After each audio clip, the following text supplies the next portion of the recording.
They slashed my team and called it optimization. The CEO's son, Aidan Rollins, walked into the boardroom like he was on a reality show, slicked back hair, pastel polo tucked into designer jeans. He had just been crowned Director of Strategic Evolution. Whatever the hell that meant. After earning his MBA from a place, you only attend if your dad's paying full freight. We saved $44,000 cutting her team, he announced, proud as a toddler with a crayon drawing. The room fell silent. Then came the voice that would change everything. Not mine. The buyer's lead counsel, a sharp-eyed woman from Chicago named Celia Marks, shot up from her chair like she'd touched a live wire. Who revoked the named SOC 2 officer? Dead. Silence. Every neck turned toward Aidan. The smirk drained from his face like cheap cologne in the rain. His father, CEO Malcolm Rollins, stared at him pale as paper. Aidan, what did you do? But let me take you back. To the beginning. To the betrayal. I'm Elise Warren.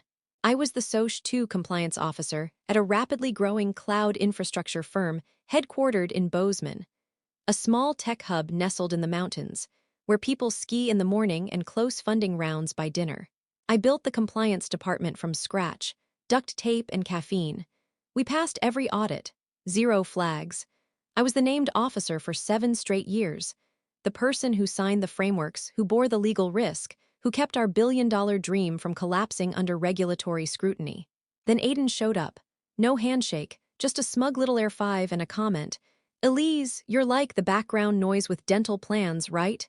He presented a PowerPoint called Efficiency Targets, Phase 1. It wasn't about growth. It was about sacrifice. We were the sacrifice. The room laughed when he joked that automating oversight would save them the price of a Tesla lease. I didn't laugh. I capped my pen, walked out, quietly, and began building a time bomb. Quick timeout if you're still listening, and you love watching corporate karma detonate in real time, smash that like button and drop your city in the comments. Ever worked with a guy like Aidan? Let's compare notes. I wasn't angry. Not yet, I was methodical. I backed up every single file, downloaded every audit trail, secured the designation logs, made sure the continuity clause I'd written, the one buried in Section 9.7 of the Business Continuity Plan, was saved in 5 places. That clause, if the named compliance officer is removed and not formally replaced by board resolution within 14 calendar days, SOC 2 standing is automatically void. They didn't reassign me. They just downgraded me. HR sent me a fruit basket and a smiley face note. The CEO never called. And Aidan, he gave me finger guns and started calling me E-Dog. So I left, quietly. I dropped a binder in legal's archive labeled in permanent marker, continuity risk, do not shred. No tantrum, no email blast. Let them believe I was background noise. Weeks passed, then months. Aidan strutted through the office like a man who discovered efficiency. New title, new haircut, same delusion. He told anyone who'd listen that compliance was streamlined, that we had auto dashboards, that I'd phased out naturally. Except I hadn't. Because in every legal filing, every SOC 2 certification portal, every contact log in my name was still there. Elise Warren, Executive Compliance Officer, and Aidan had never read Section 9.7, the buyers. A multi-billion-dollar conglomerate known for their brutal due diligence. They read everything. A junior legal associate, just filling in because someone was sick, found it. Noticed the missing designation update. Flagged it. Buried it in a footnote. That was all it took. The day of the deal, catered breakfast, champagne chilling, custom pens with the buyer's logo, $358 million about to change hands. Then Celia Marks, the buyer's lead counsel, stood up so fast her chair slammed into the wall.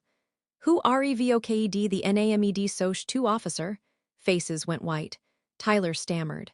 We transitioned those duties, Celia snapped. You didn't file a board resolution. No update. No reassignment.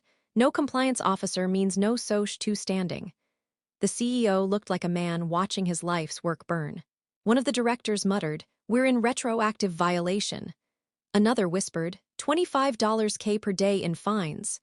Celia pulled out a printed email, my resignation letter, my notification, the one they ignored. I tried to warn you, she said. Aidan went pale, then red, then silent. Across town, I sipped stale coffee in my co-working space above a vape shop. Watched it unfold on the legal newswire. The deal collapsed by lunchtime. The buyer pulled out. The board demanded resignations. Aiden was escorted out, not even allowed to pack his fake Moleskine notebook. His father stepped down within 48 hours. The company's valuation plummeted. SEC probes began. Meanwhile, I had 3 offers in my inbox, one of them from Celia herself. Elise, if you're available, we'd like to retain you for post-deal compliance recovery. 6 figures, autonomy guaranteed.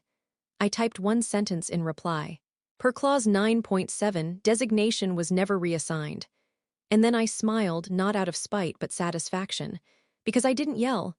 I didn't fight. I just did my job. They called me background noise. Turns out, I was the alarm. The fallout didn't just stop at the boardroom. 2 days after the deal collapsed, Bozeman's Morning Ledger ran a front-page story. $358 M acquisition crumbles over compliance catastrophe, former officer warned company months prior they didn't use Aiden's name. But the Reddit thread, the LinkedIn whispers, the Slack leaks from disgruntled employees. Oh, they named names. Tylergate trended locally. One of the interns even made a parody TikTok of Aiden mispronouncing compliance while sipping his $7 smoothie. I didn't repost it, but I did laugh. Behind the scenes, the damage metastasized. The buyer had already pre-announced the deal to investors. Pulling out over an audit blunder triggered a class action lawsuit from shareholders who claimed the company misled them. That was lawsuit 1. Lawsuit 2 came from a whistleblower, someone in legal who found the continuity risk binder. They'd flagged it, documented it, and HR told them to focus on culture fit. They turned over their emails to regulators. But the true twist, that came 3 weeks later, when I got an encrypted message from an unfamiliar address. Subject line: Ray, you're not the only one. The email was from Jard Coleman, former director of infrastructure. I hadn't spoken to Jard in over a year. He left quietly after budget reallocation shoved him out. We all assumed it was just another executive culling. But now he wrote, Elise, I was pushed out last year for restructuring. I found your SOC 2 clause buried in an archived update. Tried to warn Malcolm. He ignored me. I've got files, logs, internal emails. Evidence they falsified internal compliance certifications before your resignation. They were already out of audit standing. You didn't just trip the wire, they'd been walking on broken glass for months.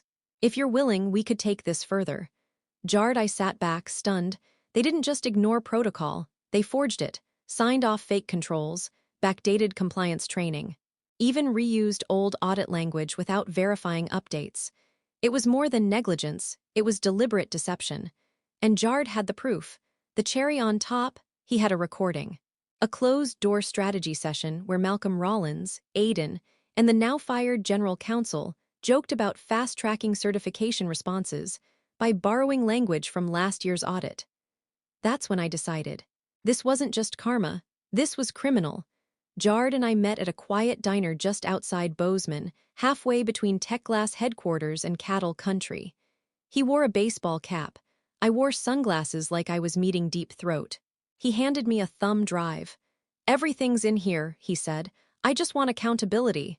So we made a plan. It wasn't about revenge anymore. It was about legacy and justice. We'd expose everything. But first, we needed to draw them out. 3 weeks later, the first leak dropped. Not on some obscure forum or shadowy whistleblower site, but on InfoSec Daily, a respected cybersecurity blog followed by compliance professionals, investors, and most importantly, regulators. The headline: Exclusive. Former tech compliance officer's departure triggered multi-million-dollar audit gap. Internal documents reveal pattern of fraud inside. Screenshots from Jarred's files. Redacted internal emails. Timestamps proving SOC 2 certifications were backdated after I had already resigned. Most damning, the audio clip. You could hear Aiden's voice, unmistakable in that smug MBA pitch tone, saying, "No one reads those frameworks anyway. Just copy last year's risk narrative, change the date. We need to show momentum, not get lost in the weeds." Then his father, Malcolm Rollins, laughing softly in the background. Let's not let compliance derail a $350 million payday. I didn't leak the files. Neither did Jarred. We used a proxy, a retired compliance expert named Loretta from Phoenix, who now ran a watchdog newsletter. Loretta had nothing to lose and everything to gain. She gave it legs. The leak went viral in the cybersecurity community. Reddit, Hacker News, even Forbes Tech picked it up. Suddenly, people were talking. Bozeman's tech golden child had become a cautionary tale. Within 48 hours, the Montana State Regulatory Board issued a formal statement. By the end of the week, the FTC had opened a preliminary inquiry. And Malcolm, he tried to fight back, issued a press release claiming they were the victim of disgruntled former staff with an axe to grind. He even went on a local business podcast, trying to spin the narrative. Said I'd overstated my role, and that compliance was always a shared responsibility. I watched the interview on mute, let his words scroll by like the credits to a bad movie. Because 2 days later, Loretta published part 2 of the leak. Included in that dump, the full audio from a February strategy session titled Compliance Pacing for Sale Readiness. More quotes from Malcolm. Just get Elise's name off the books. We'll fill the gap with fluff language. Nobody checks SOC 2 in real time. It was over. But here's where things flipped again. Aiden, now fully ostracized, reached out to me through LinkedIn. A simple message. I messed up. I didn't know what I was doing. My dad told me it was fine. I should have asked you for help. For a second, I hesitated. There was something about his tone. It wasn't groveling. It wasn't blame-shifting. It sounded like a kid who'd finally realized the grown-up world had teeth. I didn't respond. But jarred, he had another idea. Let's make him useful, he said, so we did. Aiden agreed to cooperate in exchange for immunity from criminal charges. He handed over internal Slack messages, meeting notes, and a second email thread. One that showed Greg, the CFO, knew the SOC 2 logs were incomplete before the buyer's due diligence ever began. It was a conspiracy, and now it was airtight. By late fall, the case had gone federal. The Department of Justice, backed by evidence provided by both Jard and Aiden, opened a formal investigation into Rollins Infrastructure Solutions. The charge, knowingly falsifying compliance documentation during merger proceedings, a felony under Section 1001 of the U.S. Code. Fines, sure, but this wasn't about money anymore. This was about handcuffs. Malcolm Rollins was arrested outside a country club in Big Sky during a networking brunch. Aiden was there too. He wasn't arrested, but he was served a subpoena mid-mimosa. The press caught it. Photo of Malcolm being led away in a fleece vest, and loafers made national news. The headline on Bloomberg Tech. Compliance failure leads to federal indictment of CEO in $358 million collapse. Meanwhile, I was in Phoenix, meeting Loretta for the first time over burnt diner coffee and dry biscuits. She handed me a thumb drive and said, "You've got something rare, Elise. Leverage and a clean conscience." I didn't feel triumphant. I felt grounded, clear. I'd watched a careless boy, armed with buzzwords and nepotism, detonate everything I spent years building. But now I wasn't angry. I was in control. That same week, I received a private calendar invite from an unknown sender. Subject: Executive Briefing Strategic Acquisition Recovery. Location: Confidential Boardroom, Flatiron District, NYC. It was from Nalen Astor, interim CEO of the acquiring firm, the one that pulled out of the $358 M deal. Apparently, they weren't done with the Bozeman company just yet. Turns out their board saw opportunity in the wreckage. They wanted to buy the tech, not the leadership, strip the rot, keep the framework, gut the C-suite, but they had one condition. They wanted me to oversee it. When I walked into that NYC boardroom, I wasn't nervous. I was surgical. Nolan stood, shook my hand, and slid over a single-page document. It wasn't a contract. It was a blank org chart. He said, build what they failed to protect, from scratch. The salary, executive tier. The timeline, 6 months to restore the company's audit standing, rehire compliance from the ground up, and deliver full SOC 2 certification. And after that, a seat on the board. I returned to Bozeman quietly. No press release, no LinkedIn post, just me in the old glass office, the one Aiden once claimed for strategy ops. I changed the plaque on the door. Not to my name, just 2 words: continuity matters. The few employees left gave me space. The whispers faded. One even left a coffee on my desk with a sticky note: "Glad you're back. We never stopped following your checklists." But the best part, the binder, still in the legal archive, exactly where I left it. Still labeled, continuity risk, do not shred. Now they called it gospel. I didn't scream, I didn't beg, I didn't throw a tantrum, I wrote a clause. And when the system tried to erase me, I didn't fight it. I let them hit delete. Because I knew something they didn't. You can't erase the line that detonates everything. And now I'm the one writing the framework. 2 weeks into my new role, as I rebuilt the compliance structure from the ashes, I received a letter. Not an email, not a Slack ping. An actual cream-colored envelope with my name written in blue ink. Postmarked from a federal holding facility in Billings, Montana. From Malcolm Rollins. Inside, a handwritten note. Elise, you were right. I should have listened.